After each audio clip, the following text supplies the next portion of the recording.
Welcome back to my YouTube channel guys. तो आज हम चारों सब्जेक्ट से यहाँ पर एमसीक्यू करने वाले हैं। यहाँ पर आपको 175 क्वेश्चन मैं करने वाली हूँ जो कि बहुत ज़्यादा इम्पोर्टेंट हैं। यहाँ पर जो मैंने इसमें रीजनिंग और मैथ के भी क्वेश्चन यहाँ पर ऐड किए हैं, इसकी पीडीएफ आपको मेरे टेलीग्राम ग्रुप पर मिल जाएगी और टेलीग्राम ग्रुप की लिंक आपको डिस्क्रिप्शन में मिल जाएगी। तो आप रीजनिंग के और मैथ के वहाँ से क्वेश्चन को लगा सकते हो, उसमें आपको मैं आंसर मेंशन कर दूँगी। तो चलिए दोस्तों, विदाउट टाइम वेस्ट करें हम इस वीडियो को स्टार्ट कर देते हैं। अगर मेरे चैनल पर आप नए हो तो वीडियो को लाइक और चैनल को सब्सक्राइब करने में क्या ही जा रहा है आपका दोस्तों, तो कर लीजिए। तो चलिए दोस्तों, अब हम क्वेश्चन को स्टार्ट कर देते हैं। पहला क्वेश्चन आपकी स्क्रीन पर है कि जल में घुलनशील विटामिन है। दोस्तों, जल में घुलनशील विटामिन कौन सा है? एक ट्रिक मैं यहाँ पर आपको बता देती हूँ कि आप लिखेंगे कीड़ा। जो कीड़ा होता है इस प्रकार आप यहाँ पे देखेंगे, यहाँ पर एक कीड़ा, इस तरीके से ये कीड़ा लिखेंगे KEDA। ये कीड़ा होता है, ये दोस्तों आपके किस में घुलनशील होता है? ये होता है दोस्तों बसा में घुलनशील। और बस यानी कि B और C, बस ये सिर्फ ओनली जल में घुलनशील होता है। तो इस ट्रिक को आपको याद रखना है। अगर आपसे पूछा जल में घुलनशील तो दोस्तों ये विटामिन C आ जाएगा और बाकी DEA ये सब कीड़ा में आ रहा है, मतलब ये बसा घुलनशील है। ठीक है, तो यहाँ पर आंसर हो जाएगा विटामिन C। अगला क्वेश्चन यहाँ पर आपकी स्क्रीन पर आप देख सकते हैं कि आंगनवाड़ी केंद्रों के माध्यम से कौन सी सुविधा दी जाती है? तो आंगनवाड़ी द्वारा यहाँ पर ये आपके उपरोक्त सभी आ जाएगा। स्वास्थ्य जांच भी दी जाती है, प्राथमिक टीकाकरण और पूरक पोषण आहार दिया जाता है। अगला क्वेश्चन यहाँ पर आप देख लेंगे, हेपेटाइटिस रोग मनुष्य के किस अंग को क्षतिग्रस्त करता है? तो दोस्तों, जो हेपेटाइटिस होता है ये मनुष्य के किस अंग को यहाँ पर पूछा है आपसे क्षतिग्रस्त करता है दोस्तों? तो ये करता है यकृत को, लीवर को यहाँ पर प्रभावित करता है। हेपेटाइटिस भी बहुत ज़्यादा इंपॉर्टेंट है दोस्तों, जैसे कि आपका सिलेबस है उसी प्रकार के क्वेश्चन यहाँ पर पूछे जा रहे हैं। अगला क्वेश्चन है यहाँ पर, प्रोटीन नहीं पाया जाता है। तो दोस्तों, प्रोटीन कहाँ नहीं पाया जाता है? ऑप्शन स्क्रीन पर है। तो दोस्तों, इसका जो सही आंसर हो जाता है दोस्तों ये है पित्तरस। पित्तरस में प्रोटीन नहीं पाया जाता, बाकी रक्त में, लसिका में और कोशिका द्रव में प्रोटीन पाया जाता है। ठीक है, अगला क्वेश्चन यहाँ देखेंगे कि गर्भावस्था के दौरान स्तनों में परिवर्तन के लिए कौन सा हार्मोन उत्तरदायी होता है? तो यहाँ पर दोस्तों सही आंसर हो जाएगा प्रोजेस्टेरोन। जो प्रोजेस्टेरोन है ये दोस्तों गर्भावस्था के दौरान स्तनों में जो है हार्मोन उत्तरदायी होता है। अगला क्वेश्चन यहाँ पर आप देखेंगे कि निम्न में से कौन सी वैक्सीन गर्भवती महिला को दी जाती है? तो यहाँ पर दोस्तों सही आंसर हो जाएगा टिटनेस। जो DPT OPV है ये सब बच्चों के लिए दिया जाता है, टिटनेस गर्भवती महिला को दी जाती है। ठीक है दोस्तों, तो यहाँ पर अगला क्वेश्चन देख लेंगे कि टोकोफेरॉल के नाम से जाने वाला विटामिन है। दोस्तों, विटामिन के आपको नाम याद कर लेने, उनके रासायनिक नाम, जैसे विटामिन A का नाम रेटिनॉल है, विटामिन C का नाम स्कोर्बिक एसिड है, ये सब आपको याद कर लेना है। तो आपको यहाँ पे बताना है कि जो टोकोफेरॉल है ये किस विटामिन का नाम है। विटामिन D, A, C यहाँ पर ऑप्शन दिए गए हैं दोस्तों। तो ये दोस्तों विटामिन E का यहाँ पर टोकोफेरॉल नाम है और आपको कॉमेंट करना है कि विटामिन D, विटामिन C और विटामिन A के नाम क्या हैं। दो के तो मैंने यहाँ पर बता ही दिए हैं आपको। अगला क्वेश्चन यहाँ पर, परिवार कल्याण कार्यक्रम का मुख्य उद्देश्य क्या है? तो दोस्तों, जो परिवार कल्याण कार्यक्रम है इसका मुख्य उद्देश्य पूछा है ये है दोस्तों गंभीर कुपोषण को नियंत्रण करना।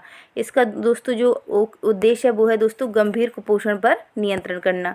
ठीक है, इसकी PDF दोस्तों आपको टेलीग्राम पर मिल जाएगी, तो टेलीग्राम को ज़रूर से ज्वाइन कर लें।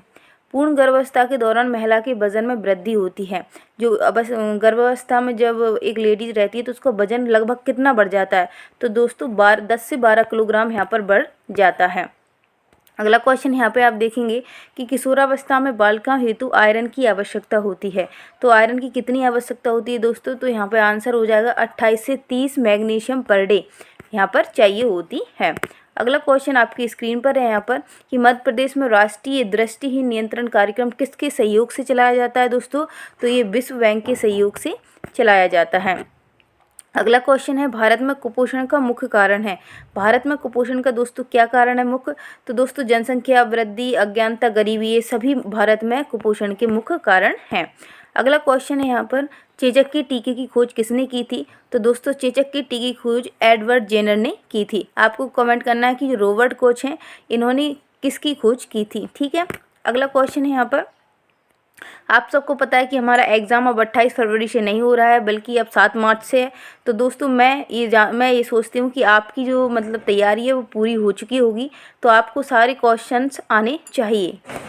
एड्स का पूरा नाम यहाँ पर पूछा है दोस्तों, तो जो एड्स का पूरा नाम है ये है दोस्तों एक्वायर्ड इम्यूनो डिफिशियंसी सिंड्रोम। तो इसका सही आंसर दोस्तों क्या हो जाएगा, ऑप्शन नंबर ये हो जाएगा यहाँ पर। ठीक है, चलिए यहाँ पर अगला क्वेश्चन देख लेते हैं। ठंडी जलवायु वाले प्रदेशों में रहने वाले लोगों में ऊर्जा की आवश्यकता होती है। तो दोस्तों जो ठंडे प्रदेशों में रहते हैं उनके लिए जो ऊर्जा होती है वो अधिक होती है। अगला क्वेश्चन यहाँ पे देखेंगे कि आयोडीन की कमी से बालकों में होने वाला रोग। तो दोस्तों आयोडीन की कमी से बालकों में क्या रोग हो जाता है ये आपसे पूछा है। तो यहाँ पर अर्ध ठोस आहार यहाँ पर क्वेश्चन दिया हुआ है। बाकी जो स्कर्वी रोग है ये दोस्तों आपके विटामिन सी की कमी से होता है। पेलाग्रा आपको बताना है, और वेरी यहाँ पर विटामिन बी की कमी से होता है। ठीक है, पेलेग्रा चलो दोस्तों बता देती हूँ, पेलेग्रा यहाँ पर नियासिन की कमी से होता है। ठीक है, अगला क्वेश्चन यहाँ पर देखते हैं कि पोलियो का वायरस बच्चे के किस तंत्र को सर्वाधिक प्रभावित करता है। तो दोस्तों जो पोलियो का वायरस है बच्चे के तंत्र को प्रभावित करता है। अगला क्वेश्चन यहाँ पे देखेंगे कि महिलाओं की आधारीय चयापचय की दर पुरुषों की तुलना में होती है। तो पुरुषों की तुलना में दोस्तों जो महिलाओं की चयापचय की जो दर होती है वो दोस्तों क्या होती है, यहाँ पर कम होती है। दोस्तों बहुत ही इंपॉर्टेंट क्वेश्चन है, आप देख सकते हैं आपके सिलेबस के अकॉर्डिंग ही मैं क्वेश्चन यहाँ पर करा रही हूँ। ठीक है, अगला है गर्भावस्था की पुष्टि हेतु की जाती है जांच। तो गर्भावस्था की पुष्टि के लिए कौन सी जांच की जाती है, तो यहाँ पर यूरिन की जांच की जाती है दोस्तों। ठीक है, अगला क्वेश्चन यहाँ पर आप देखेंगे कि पूर्ण गर्भावस्था की अवधि होती है। पूर्ण जो अवस्था होती है इसकी अवधि कितनी होती है, तो दोस्तों 280 दिन होती है। अगला क्वेश्चन है यहाँ पर गर्भस्थ शिशु कि पूर्ण विकास के लिए गर्भस्थ स्त्री को भोजन होना चाहिए। तो उच्च प्रोटीन युक्त, उच्च कैल्शियम युक्त, उपरोक्त दोनों यहाँ पर आंसर सही हो जाएगा आपका कि जो मतलब जो भोजन है वो उसमें उच्च प्रोटीन भी होना चाहिए और उच्च कैल्शियम भी होना चाहिए। उपरोक्त दोनों यहाँ पर इसका सही आंसर हो जाएगा। अगला क्वेश्चन देखेंगे कि एक साधारण क्रियाशील गर्भवती स्त्री को कितने ग्राम अनाज की आवश्यकता प्रतिदिन होती है। तो कितने ग्राम यहाँ पर उसको अनाज की आवश्यकता होती है दोस्तों, तो यहाँ पर सही आंसर दो हो जाएगा आपका 400 ग्राम की आवश्यकता उसको होती है एक साधारण गर्भवती महिला को। अगला पूछा है टिटनेस रोग का कारण है। तो टिटनेस रोग का दोस्तों ये है क्लोस्ट्रीडियम टिटनी के कारण होता है। अगला क्वेश्चन यहाँ पर आप देखेंगे कि ऊर्जा मापने की अंतर्राष्ट्रीय इकाई है। तो दोस्तों जो ऊर्जा है वो किस में मापी जाती है, तो ऊर्जा दोस्तों कैलोरी में मापी जाती है, जूल में मापी जाती है, जूल में मापी जाती है।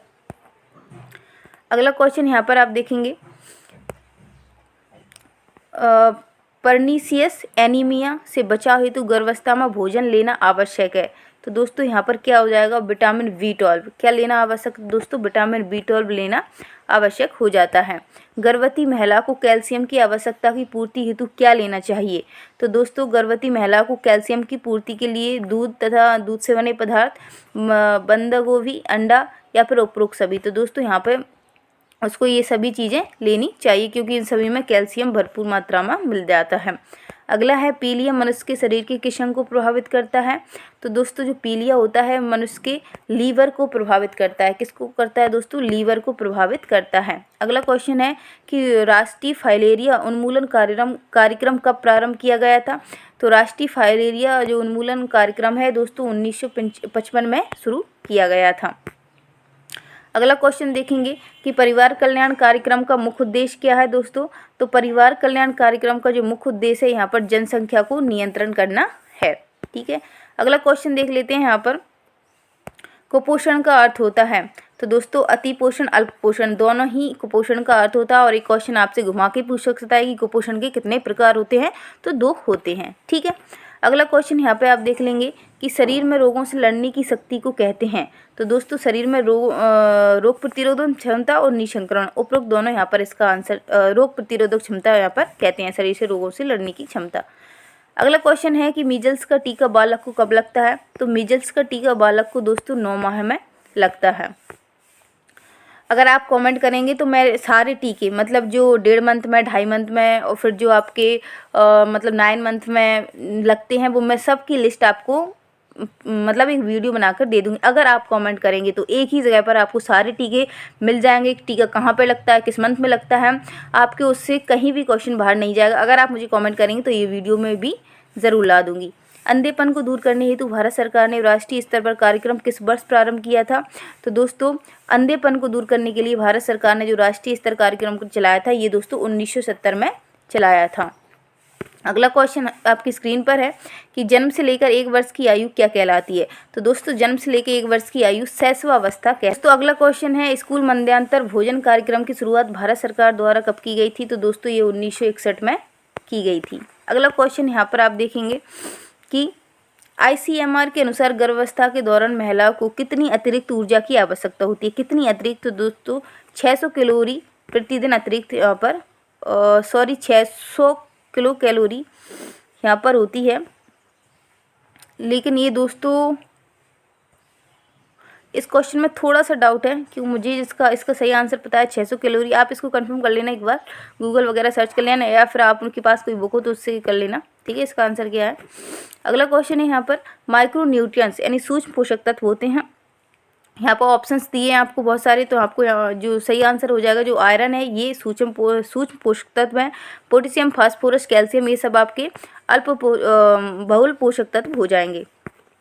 अगला क्वेश्चन है यहाँ पर किस बीमारी का टीका अभी तक नहीं बना है। तो दोस्तों एड्स का अभी तक कोई टीका नहीं बना है। अगला क्वेश्चन देखेंगे कि ट्यूबरक्लोसिस किस रोग में प्रभावकारी होता है। तो दोस्तों ये तपेदिक में होता है, ट्यूबरक्लोसिस में होता है। अगला क्वेश्चन है कि जन्म से 4 माह तक के बच्चे का क्या आहार होना चाहिए। तो जन्म से 4 माह तक बच्चे का सिर्फ माँ का दूध यहाँ पर होना चाहिए। अगला है टीबी की प्राथमिक रोकथाम की जाती है। तो टीबी की प्राथमिक रोकथाम के लिए क्या किया जाता है दोस्तों, BCG का यहाँ पर टीका लगाया जाता है। ठीक है, अगला क्वेश्चन है कि बालवाड़ी पोषण कार्यक्रम की शुरुआत समाज कल्याण विभाग द्वारा किस वर्ष की गई थी। बालवाड़ी पोषण कार्यक्रम की शुरुआत दोस्तों 1970 में की गई थी।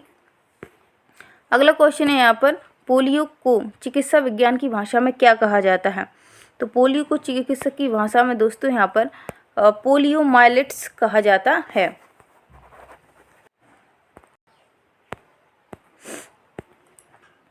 अगला क्वेश्चन है यहाँ पर टाइफाइड में शरीर का कौन सा अंग सर्वाधिक प्रभावित होता है। तो दोस्तों टाइफाइड में यहाँ पर आंतें प्रभावित होती हैं। अगला क्वेश्चन है यहाँ पर कि BCG का टीका किस रोग से बचाव के लिए किया जाता है। ऑप्शंस आपकी स्क्रीन पर हैं। यहाँ पर दोस्तों सही आंसर हो जाएगा कि BCG का टीका है जो तपेदिक यानी ट्यूबरक्लोसिस के लिए उपयोग किया जाता है।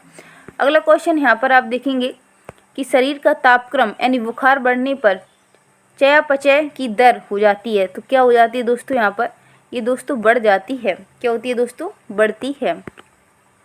अगला क्वेश्चन है यहाँ पर कि 2.5 माह की आयु में शिशु को कौन सा टीका लगाया जाता है। 2.5 माह की आयु में कौन सा टीका यहाँ पर लगाया जाता है। DPT का तृतीय टीका, DPT का प्रथम, खसरा का। तो यहाँ पर मैं आपको बता दूं कि DPT का यहाँ पर आपको द्वितीय टीका लगाया जाता है बच्चे को। अगला क्वेश्चन यहाँ पर आप देखेंगे कि खसरा रोग किस आयु वर्ग को सर्वाधिक प्रभावित करता है। तो दोस्तों ये करता है 6 माह से 3 वर्ष के बच्चे को। अगला क्वेश्चन है धात्री माता के भोजन में कौन से पोषक तत्व की अधिकता होनी चाहिए। तो कैल्शियम, प्रोटीन, उपरोक्त दोनों यहाँ पर आंसर हो जाएगा। अगला क्वेश्चन है यहाँ पर कि बालकों को विटामिन A की खुराक दी जाती है आँखों की सुरक्षा के लिए, वृद्धि विकास के लिए, हड्डियों की मजबूती के लिए। तो दोस्तों आँखों की सुरक्षा के लिए विटामिन A दिया जाता है। अगला है यहाँ पर प्रोटीन की उत्पत्ति प्रोटियस शब्द से हुई है और प्रोटियस भाषा का शब्द है।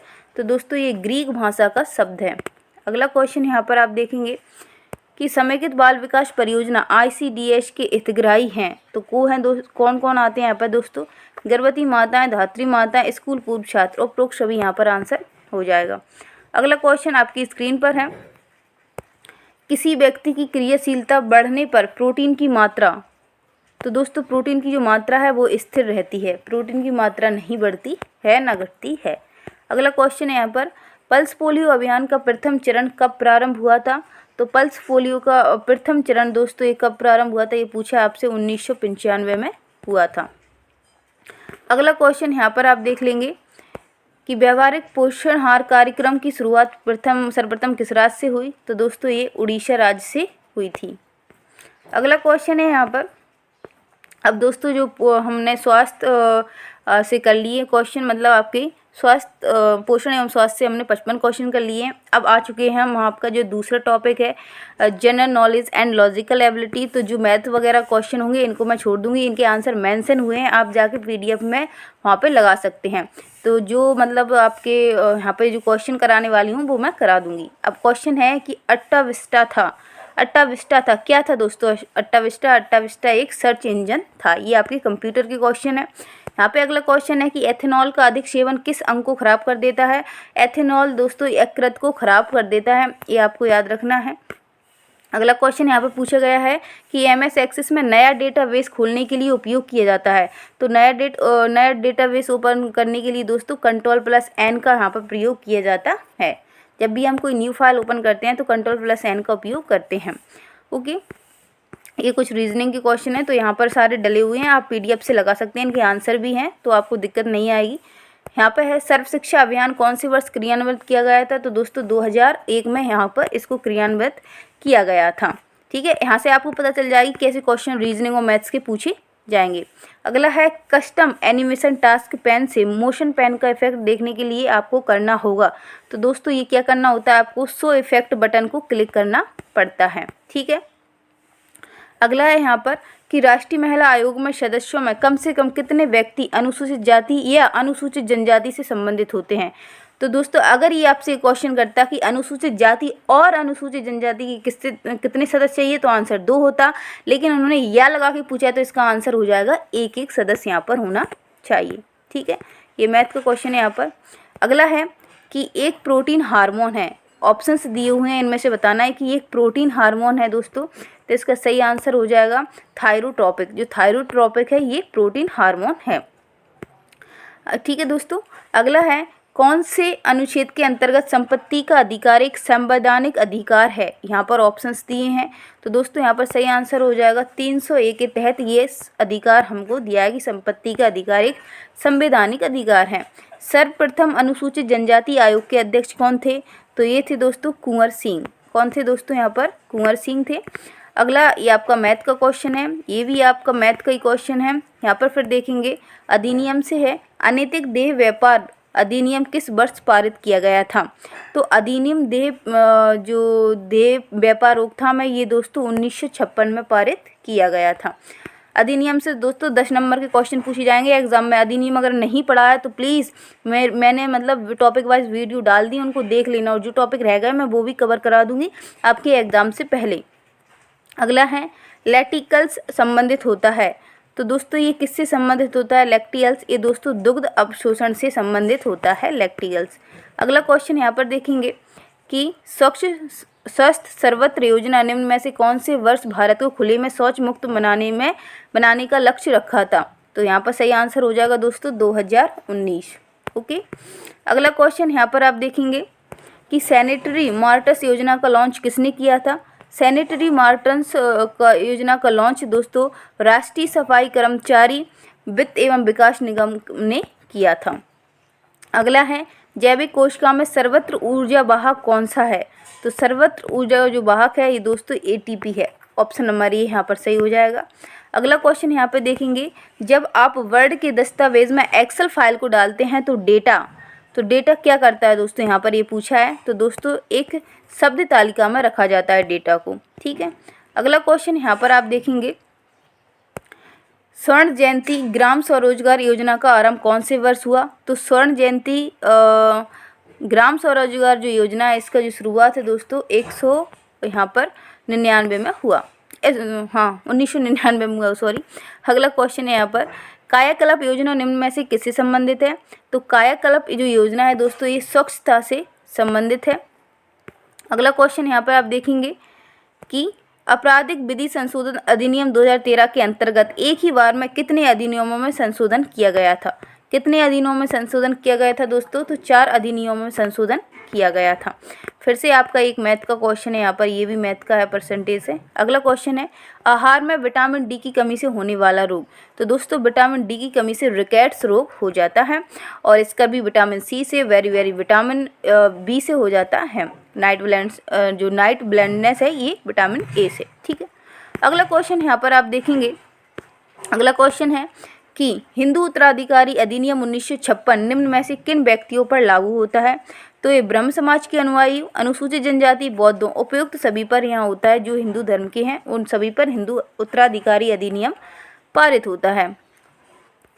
ठीक है, यहाँ पे दोस्तों ये ऑप्शन, अगला क्वेश्चन यहाँ पे हम देख लेंगे, निम्न में से कौन सी श्रेणी किशोर न्याय अधिनियम 2015 के अनुसार बच्चों की भेद्यता में वर्णित नहीं की गई है?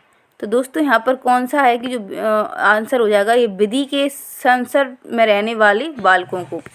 अगला क्वेश्चन यहाँ पर देखेंगे कि बच्चों का लैंगिक अपराधों से संरक्षण अधिनियम 2012 के पूर्व कौन सा एकमात्र राज्य के पास बाल दुर्व्यवहार पर एक विशिष्ट विधि था? तो ये दोस्तों है आपके गोवा, ऑप्शन हो जाएगा गोवा। अगला क्वेश्चन यहाँ पे देखेंगे, सती रोकथाम अधिनियम 1987 कौन से राज्य सरकार द्वारा अधिनियमित की गई थी? तो दोस्तों ये कौन से राज्य द्वारा अधिनियमित की गई थी? ये की गई थी दोस्तों राजस्थान से। ठीक है, सती रोकथाम नियम। निम्न में से कौन सा मॉड्यूलन और डिमॉड्यूलन के लिए उपयोग किया जाता है? तो यहाँ पर ऑप्शंस हैं, ये कंप्यूटर का क्वेश्चन है, तो दोस्तों मॉडेम का प्रयोग किया जाता है मॉड्यूलन और डिमॉड्यूलन के लिए। ठीक है, ये आपका एक रीजनिंग का क्वेश्चन है, मैथ का क्वेश्चन है यहाँ पर। ये देख लेते हैं, ये अधिनियम से है। घरेलू हिंसा महिला संरक्षण अधिनियम 2005 संबंधी निम्न में से कौन सा विकल्प सही है, ये आपको बताना है। तो इस अधिनियम में बालक का अर्थ 16 वर्ष से कम होता है। घरेलू हिंसा में तो बालक की तो यहाँ पर कोई बात ही नहीं हो रही है।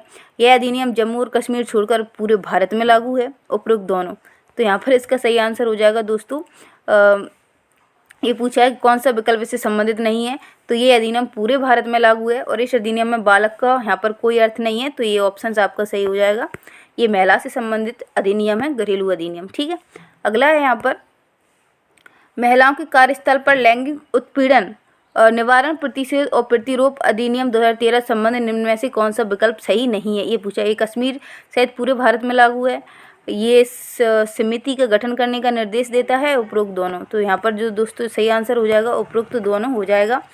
ये दोस्तों पहले बता चुकी पूरे भारत में लागू है और यह आंतरिक शिकायत समिति का गठन करने का निर्देश देते हैं। ठीक है, यहाँ पर आप देखेंगे,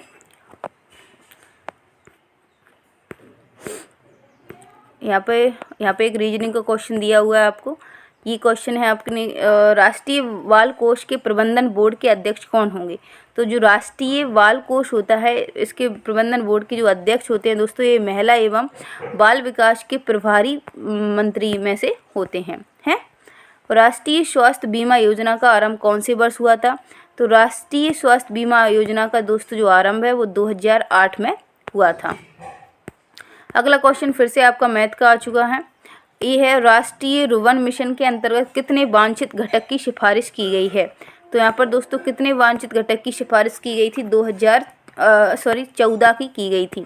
अगला है यहाँ पर, अगला क्वेश्चन यहाँ पर आप देखेंगे, उल्ब घेरती है। उल्ब क्या होती है दोस्तों? उल्ब घेरती है। उल्ब दोस्तों भ्रूण को घेरती है। किसको दोस्तों? भ्रूण को। उल्ब किससे संबंधित है? भ्रूण से संबंधित है।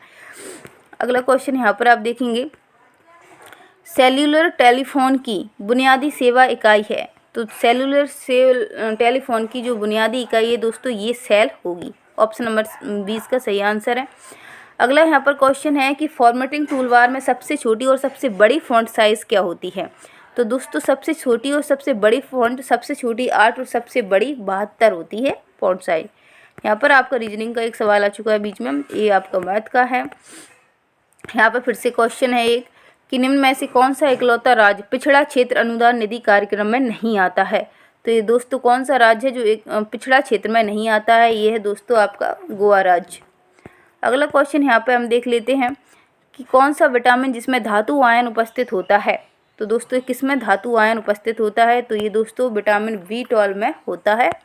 ओके, अगला यहाँ पर है कि स्तनधारी का भ्रूण सीधे घिरा हुआ होता है। दो स्तनधारी का भ्रूण है, ये किससे घिरा हुआ होता है दोस्तों? ये होता है अमनियोटिक गुहा से। किससे दोस्तों? अमनियोटिक गुहा से घिरा हुआ होता है। समाज में सामाजिक दृष्टि से परिभाषित पद स्थिति को कहते हैं। पद स्थिति को दोस्तों क्या कहते हैं? तो इसको स्टेटस, हैसियत कहते हैं। अगला क्वेश्चन दोस्तों, यहाँ से आपके मैनेजमेंट के क्वेश्चन शुरू हो चुके हैं। पहला क्वेश्चन हमने कर लिया है। दूसरा है सबसे छोटा सामाजिक समूह होता है। तो दोस्तों सबसे छोटा सामाजिक समूह होता है वो दोस्तों यहाँ पर आपका परिवार होता है। अगला है इनमें से किस अध्यापन सहायता के लिए कहानी की आवश्यकता होती है? चार्ट, कठपुतली, प्रदर्शन, पोस्टर। तो दोस्तों जो अध्यापन है ये कहानी की कठपुतली के लिए ज़्यादा उपयोग होता है। अगला क्वेश्चन है यहाँ पर, कागज़ की एक अकेली मुद्रित शीट जिसमें जानकारी होती है क्या कहलाती है? तो दोस्तों वो क्या कहलाती है? समाचार लेख, इश्तिहार, फोल्डर, उपरोक्त सभी। तो यहाँ पर सही आंसर हो जाएगा दोस्तों इश्तिहार कहलाती है। ठीक है। अगला क्वेश्चन यहाँ पे आप देखेंगे कि नेता नेतृत्वकर्ता का गुण है। तो नेता और नेतृत्वकर्ता के गुण होना चाहिए। तो दोस्तों प्रभाव, सहयोग, मार्गदर्शन, उपरोक्त सभी। तो दोस्तों यहाँ पर सही आंसर हो जाएगा उपरोक्त सभी एक नेतृत्वकर्ता के गुण होने चाहिए। अगला है यहाँ पर पोस्टर डैश का एक रूप है। तो पोस्टर है दृश्य सहायक, श्रव्य, मुद्रित, उपरोक्त सभी। तो यहाँ पर दोस्तों इसका सही आंसर हो जाएगा दृश्य सहायक उपकरण है, पोस्टर को हम देख सकते हैं। इनमें से कौन शहरों के बढ़ने का कारण नहीं है? तो शहरों के बढ़ने का यहाँ पर जो कारण नहीं है दोस्तों ये है लोगों की स्वच्छतावादी दृष्टिकोण। ठीक है। अगला क्वेश्चन देख लेते हैं, विस्तार डैश है अनौपचारिक विद्यालय से बाहर, औपचारिक शिक्षा। तो दोस्तों यहाँ पर जो है विद्यालय से बाहर की शिक्षा यहाँ पर विस्तार शिक्षा है। अगला क्वेश्चन यहाँ पर है, किस पंचवर्षीय योजना में देश की आर्थिक वृद्धि में बढ़ोतरी की गई थी? तो दोस्तों यहाँ पर जो सही आंसर हो जाएगा किस पंचवर्षीय योजना में? तो दोस्तों यहाँ पर 7वीं पंचवर्षीय योजना में देश की आर्थिक वृद्धि की गई थी। इनमें से क्या शहरी समुदाय की विशेषता नहीं है? तो दोस्तों यहाँ पर शहरी समुदाय की विशेषता जो नहीं है वो है आमने सामने का संबंध। आमने सामने का संबंध शहरी समुदाय की विशेषता नहीं है। समूह चर्चा के माध्यम से लोगों को व्यवहार को बदलती है। तो व्यवहार को बदलती है, ये क्या कहलाती है दोस्तों? ये अंतःक्रिया कहलाती है। क्या कहलाती है दोस्तों? अंतःक्रिया कहलाती है। अगला क्वेश्चन है कि इनमें से कौन युवा सेवा योजना नहीं है? तो दोस्तों जो ICDS है ये सेवा योजना नहीं है। अगला क्वेश्चन है यहाँ पर आपको दिख रहा होगा, अध्यापक द्वारा अनुदेशनात्मक सहायक सामग्रियों का उपयोग डैश के लिए किया जाता है। तो ये किसके लिए किया जाता है दोस्तों? यहाँ पर इसका जो सही आंसर हो जाएगा दोस्तों अवधारणा स्पष्ट करने के लिए किया जाता है। अगला क्वेश्चन यहाँ पर आप देखेंगे कि प्रभावशाली कार्यक्रम के लिए आवश्यक होता है। तो नियोजन, नियंत्रण, मूल्यांकन ये सभी आपके प्रभावशाली कार्यक्रम के लिए आवश्यक होते हैं। अगला क्वेश्चन है यहाँ पर, समस्त अनुसंधान का आरंभ के साथ होना चाहिए। तो दोस्तों इसका सही आंसर क्या हो जाएगा? परिकल्पना के साथ होना चाहिए। अगला क्वेश्चन देखेंगे, संचारकर्ता श्रोता वर्ग को जो सूचना देता है वह होता है। तो दोस्तों क्या कहलाएगा? वो दोस्तों संदेश यहाँ पर कहलाएगा। अगला क्वेश्चन है यहाँ पर, शिक्षा मनुष्य में पहले से विद्यमान परिपूर्णता का प्रकटीकरण है, यह किसने कहा था? तो दोस्तों ये किसने कहा था? ये स्वामी विवेकानंद ने कहा था। अगला क्वेश्चन यहाँ पर आप देखेंगे, स्वस्थ शरीर में स्वस्थ मन की रचना, यह किसने कहा था दोस्तों? तो ये कहा था दोस्तों आपके ऑप्शन नंबर सी अरस्तु ने, कि स्वस्थ शरीर में स्वस्थ मन की जो रचना है वो अरस्तु का कथन है। अगला क्वेश्चन संचार कला है। संचार कला क्या है दोस्तों? लोगों से समूह में बात करने की, लोगों के साथ अंतःक्रिया करने की एक कला है। कौन? संचार। अगला क्वेश्चन है, इनमें से किसे एक प्राप्त स्थिति की श्रेणी में रखा जाता है? तो प्राप्त मतलब जो अर्जित की जाती है, लिंग, आयु, वैवाहिक स्थिति या फिर जाति। तो दोस्तों इसका जो सही आंसर हो जाएगा वो हो जाएगी वैवाहिक स्थिति। अगला क्वेश्चन है यहाँ पर, वीडियो कॉन्फ्रेंसिंग का उदाहरण है। तो वीडियो कॉन्फ्रेंसिंग का जो उदाहरण है वो क्या कहलाएगा? इनमें से अंतःक्रियात्मक इंटरैक्टिव माध्यम। ठीक है। अगला यहाँ पर क्वेश्चन देखेंगे, सराहना डैश का एक रूप है। सराहना किसका रूप है? प्रेरणा, विकास, सहभागिता, सहकारिता। तो दोस्तों मोटिवेशन का एक रूप है सराहना। सराहना मतलब किसी की तारीफ़ करना। अगर हम किसी की तारीफ़ करेंगे तो वो मोटिवेट होगा ना अंदर से। भारतीय नीति आयोग का अध्यक्ष कौन है? तो भारतीय नीति आयोग के जो अध्यक्ष होते हैं वो दोस्तों कौन होते हैं? यहाँ के प्रधानमंत्री होते हैं भारत के। अगला क्वेश्चन है यहाँ पर, नीति आयोग के सदस्य कौन होता है? तो नीति आयोग के जो सदस्य हैं दोस्तों ये सभी होते हैं प्रतिष्ठित लोकप्रिय व्यक्ति, प्रशासक, तकनीकी विशेषज्ञ। अगला क्वेश्चन आपकी स्क्रीन पर है, संस्कृति का वाहन कौन है? संस्कृति का वाहन कौन है दोस्तों? यहाँ पर ऑप्शंस हैं प्रौद्योगिकी, मनुष्य, समाज, भाषा।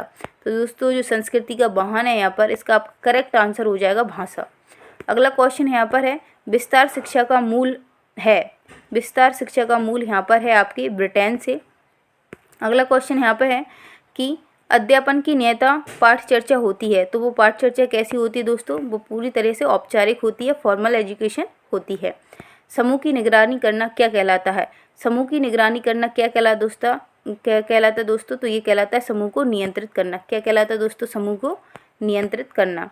अगला क्वेश्चन है यहाँ पर के माध्यम से अध्यापन के दौरान विद्यार्थियों की अधिकतम सहभागिता संभव है। तो दोस्तों ये आपकी व्याख्यान विधि या फिर प्रदर्शन विधि। तो यहाँ पर सही आंसर हो जाएगा प्रदर्शन विधि यहाँ पर की जानी चाहिए। अगला क्वेश्चन है यहाँ पर 1 अप्रैल 1956 को कौन सी पंचवर्षीय योजना आरंभ की गई थी? तो दोस्तों ये की गई थी यहाँ पर आपकी दूसरी पंचवर्षीय योजना। अगला क्वेश्चन है यहाँ पर रिकॉर्डर है। रिकॉर्डर एक है, रिकॉर्डर क्या है? इलेक्ट्रॉनिक सहायक उपकरण है या मुद्रित सहायक सामग्री है, दृश्य। तो दोस्तों ये इलेक्ट्रॉनिक सहायक उपकरण है। अगला क्वेश्चन यहाँ पर देखेंगे समाजशास्त्र के जनक कौन है? तो दोस्तों समाजशास्त्र के जो जनक आपसे यहाँ पर पूछे हैं वो है यहाँ पर कॉम्टे। ठीक है।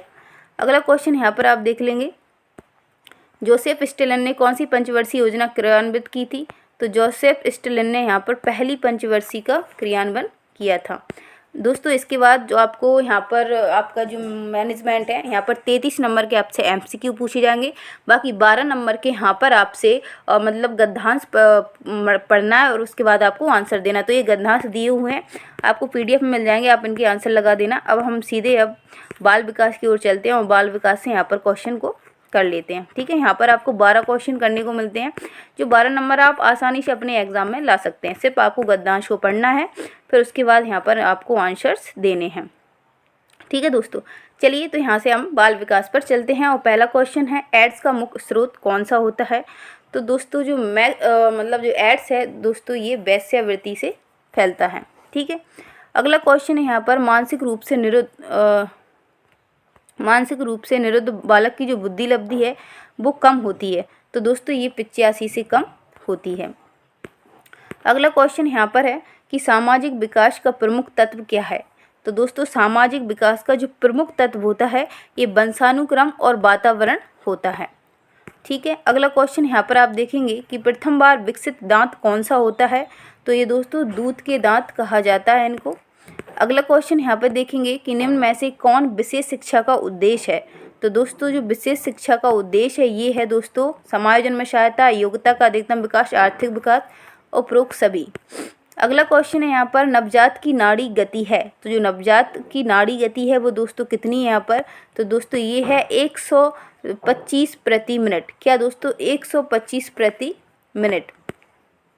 अगला क्वेश्चन है यहाँ पर एक औसत दूध से डैश कैलोरी प्राप्त होती है। तो एक औसत दूध से दोस्तों कितनी कैलोरी मिलती है? 18 से 20 कैलोरी यहाँ पर ऊर्जा मिलती है। अगला है निम्न में से कौन मानव विकास का क्षेत्र है? तो मानव विकास का क्षेत्र यहाँ पर पूछा गया है शारीरिक, सामाजिक और संज्ञानात्मक, ये सभी मानव का विकास क्षेत्र है। अगला है कि राष्ट्रीय एड्स नियंत्रण कार्यक्रम NACF किस वर्ष शुरू किया गया था? तो दोस्तों जो NACF है वो किस वर्ष यहाँ पे शुरू किया गया था ये पूछा है। तो दोस्तों 1987 में ये शुरू किया गया था। अगला क्वेश्चन यहाँ पर है ब्रेल लिपि किससे संबंधित है? दोस्तों जो ब्रेल लिपि है ये अंधे बालक से संबंधित है। अगला क्वेश्चन यहाँ पर है कि शैशवावस्था के बालक को क्या कहते हैं? तो दोस्तों शैशवावस्था के जो बालक होते हैं उनको नवजात शिशु कहा जाता है, क्योंकि जो शैशवावस्था होती है वो जन्म के बाद से ये जन्म के बाद की अवस्था होती है शैशवावस्था। यूनिसेफ द्वारा बेसहारा बच्चों के लिए कार्यक्रम कब प्रारंभ किए गए?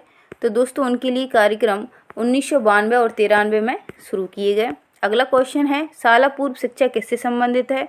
तो शाला पूर्व शिक्षा अनौपचारिक तथा औपचारिक, तो यहाँ पर सही आंसर हो जाएगा अनौपचारिक शिक्षा से संबंधित है। अगला क्योंकि शाला में जाने से पहले जो बच्चा सीखता है वो अनौपचारिक रूप से सीखता है, शाला में बच्चा औपचारिक रूप से सीखता है। ठीक है। अगला क्वेश्चन है मॉन्टेसरी विधि किससे संबंधित है? तो दोस्तों जो मॉन्टेसरी विधि है ये मानसिक रूप निरुद्ध बालक, प्रतिभावान बालक या फिर शारीरिक बालक, तो यहाँ पर सही आंसर हो जाएगा मानसिक निरुद्ध बालक की शिक्षा मॉन्टेसरी विधि है। अगला है गर्भस्थ शिशु विकास का सही क्रम क्या है। तो दोस्तों गर्भस्थ शिशु का सही विकास यहाँ पर पूछा है। तो दोस्तों पहले आपको बताना, पहले आएगी यहाँ पर डिम्बावस्था, फिर आएगी पिंडावस्था। ठीक है। अगला है यहाँ पर कौन सा गुण सृजनात्मक से संबंधित है। तो जो सृजनात्मक बच्चे होते हैं ये अंतर्मुखी, बहिर्मुखी सोच या उपरोक्त सभी क्या होते हैं। तो दोस्तों जो सृजनात्मक बच्चे होते हैं ये थिंकिंग वाले होते हैं। अगला क्वेश्चन है यहाँ पर निम्न में से कौन विशिष्ट शिक्षा में सम्मिलित है। तो दोस्तों यहाँ पर जो विशिष्ट शिक्षा में सम्मिलित है वो यहाँ पर उपरोक्त सभी आंसर आ जाएगा। अगला क्वेश्चन यहाँ पर देखेंगे कि निम्न में कौन से सीखने का नियम है। तो दोस्तों जो मेंडल का नियम है वो ये सीखने का नियम है। अगला क्वेश्चन है यहाँ पर बाल एवं महिला हेतु अत्यंत विस्तृत योजना कौन सी है। तो ये दोस्तों है समेकित बाल विकास योजना। अगला क्वेश्चन यहाँ पर आप देख लेते हैं शारीरिक अक्षमता से युक्त विभिन्न प्रकार के बालक होते हैं। तो ये दोस्तों होते हैं अंधे बालक भी होते हैं, कम सुनने बालक भी होते हैं, अपंग बालक भी होते हैं। तो उपरोक्त सभी यहाँ पर आंसर हो जाएगा। अगला क्वेश्चन है यहाँ पर निम्न में से कौन सा मानव दांत का प्रमुख भाग है। एनेमल, केराटिन, टॉलिन, डेप्टिन। तो यहाँ पर आंसर हो जाएगा दोस्तों डेंटाइन। ठीक है दोस्तों, डेंटाइन। अगला क्वेश्चन है यहाँ पर हरलॉक के अनुसार मानव विकास की कितनी अवस्था होती हैं। तो हरलॉक के अनुसार दोस्तों मानव की 8 अवस्थाएं इन्होंने बताई हैं। अगला क्वेश्चन है यहाँ पर वंशानुक्रम का मुख्य भाग क्या होता है। तो दोस्तों यहाँ पर जीन्स होता है मनुष्य का वंशानुक्रम का प्रमुख। अगला है नाकों का संबंध किस रोग से है। तो दोस्तों नाकों का संबंध है जो एड्स रोग से है। अगला क्वेश्चन यहाँ पर देख लेते हैं प्रतिरक्षीकरण, आपूर्तिकरण, अंतःकरण किसकी विशेषता है दोस्तों। तो ये दोस्तों सभी है संज्ञानात्मक की, किसकी दोस्तों, संज्ञानात्मक की विशेषता है। अगला क्वेश्चन आपकी स्क्रीन पर है निम्न में से कौन से भाषा का विकास की अवस्था नहीं है। बोलने की तैयारी, वाक्य प्रयोग, शुद्ध उच्चारण, समाजीकरण। तो यहाँ पर सही आंसर हो जाएगा दोस्तों जो समाजीकरण है ये भाषा विकास की अवस्था नहीं है। अगला है एलिसा एक प्रकार का टेस्ट है। तो दोस्तों ये एड्स का टेस्ट है एलिसा। अगला क्वेश्चन यहाँ पर है भाषा विकास की आखिरी अवस्था क्या है। तो भाषा विकास की जो आखिरी अवस्था होती है दोस्तों ये है आपके वाक्य निर्माण। क्या है दोस्तों, सेंटेंस फॉर्मेशन, ये आखिरी अवस्था होती है। अगला क्वेश्चन है किन बालकों को विशिष्ट बालक कहा जाता है। तो दोस्तों जो प्रतिभावान बालक, शारीरिक अक्षमता से युक्त बालक, मानसिक रूप से निरुद्ध बालक, ये सभी बालक होते हैं, ये विशिष्ट बालक होते हैं। आपको दोस्तों कमेंट करके ज़रूर बताना है कि आपके कितने क्वेश्चन यहाँ पर सही हुए हैं और साथ में आपको ये तो प्यारा सा कमेंट करना है कि आपको ये वीडियो कैसा लगा है। क्योंकि आप जब कमेंट करते हैं प्यारा सा तो हम बहुत ज़्यादा मोटिवेट होते हैं और आपके लिए अच्छी अच्छी वीडियो, अच्छे अच्छे क्वेश्चन लेके आते हैं। कम सुनने वाले बालक के लिए उपयोग की गई शिक्षण विधि कौन सी है दोस्तों। तो यहाँ पर ये आंसर हो जाएगा आपका सभी विधि हैं जो यहाँ पर सम्मिलित हैं। रोना किससे संबंधित है। तो रोना दोस्तों भाषा है। अगला क्वेश्चन है यहाँ पर पालना घर की स्थापना किस वर्ष हुई थी। ये दोस्तों आंगनवाड़ी से रिलेटेड है तो इसका आंसर हो जाएगा 1977 में। अगला क्वेश्चन है विकास में परिवर्तन होते हैं। तो दोस्तों विकास में जो परिवर्तन होते हैं वो गुणात्मक परिवर्तन होते हैं। अगला क्वेश्चन यहाँ पर देखेंगे सृजनात्मक विकास हेतु आवश्यक होता है। तो दोस्तों सृजनात्मक विकास के लिए क्या आवश्यक होता है, संवेदन, चिंतन, तार्किकता, सभी यहाँ पर आवश्यक होता है। अगला है गुणसूत्र किससे संबंधित होते हैं। तो आनुवांशिक गुणों का स्थानांतरण गुणसूत्र कहलाता संबंध होता है। अगला है पूर्व प्राथमिक शिक्षा का क्या उद्देश्य है। पूर्व प्राथमिक शिक्षा का दोस्तों उद्देश्य होता है कि स्वस्थ वातावरण, सौंदर्य व बौद्धिक जिज्ञासा, उपरोक्त सभी। अगला है नवजात शिशु के चेहरे तथा सिर की गोलाई में कितना अनुपात होता है। तो दोस्तों ये 1:8 का यहाँ पर अनुपात होता है नवजात शिशु के चेहरे और। अगला क्वेश्चन है यहाँ पर निम्न में से कौन विशिष्ट बालक का वर्गीकरण नहीं है। तो दोस्तों जो विशिष्ट बालक का वर्गीकरण नहीं है वो है बाल कल्याण योजना। अगला क्वेश्चन यहाँ पर आप देखेंगे कौन WHO की कौन सी गतिविधियाँ हैं यहाँ पर। तो WHO की गतिविधियाँ पूछी यहाँ पर दोस्तों। तो यहाँ पर सही आंसर हो जाएगा उपरोक्त सभी। उपरोक्त सभी हैं ऑप्शंस जो WHO से संबंधित हैं। पूर्व शाला बालकों की सीखने की क्षमता आधारित होती है। तो ये दोस्तों किस पर आधारित होती है। ये दोस्तों व्यक्तिगत आधारित रचना पर आधारित होती है पूर्व शाला बालकों की क्षमता। राष्ट्रीय विकलांग संस्थान कहाँ पर स्थित है। तो दोस्तों जो राष्ट्रीय विकलांग संस्थान है ये नई दिल्ली में स्थित है। ठीक है, और आपको बताना है सीखने का तात्पर्य क्या होता है। तो दोस्तों जो सीखने का तात्पर्य होता है वो व्यवहार में स्थायी परिवर्तन कहलाता है। अगला क्वेश्चन यहाँ पर हम देखेंगे आज का लास्ट थर्ड क्वेश्चन है यहाँ पर संरक्षण की आवश्यकता क्यों होती है। तो दोस्तों संरक्षण की आवश्यकता विकास के लिए, संवेगात्मक परिपक्वता के लिए, समायोजन, सभी के लिए यहाँ पर आवश्यकता होती है। सेकंड लास्ट क्वेश्चन यहाँ पर हम देखेंगे, बाल अधिकारों की रक्षा किससे संबंधित होती है? तो बाल अधिकारों की रक्षा है दोस्तों ये ICDS योजना के अंतर्गत आती है। और आज का हमारा लास्ट क्वेश्चन है कि बालकों के संवेग किस प्रकार के होते हैं? अनुपस्थित, स्थायी, असंतुलित, इनमें से कोई नहीं। तो इसका आंसर आपको मुझे कमेंट करना है। इसकी आपको मतलब जो PDF है टेलीग्राम पर मिल जाएगी। वीडियो आपको कैसा लगा ये कमेंट करके ज़रूर बताना। मैं मिलती हूँ आपसे अगली वीडियो में, तब तक के लिए बाय बाय, टेक केयर।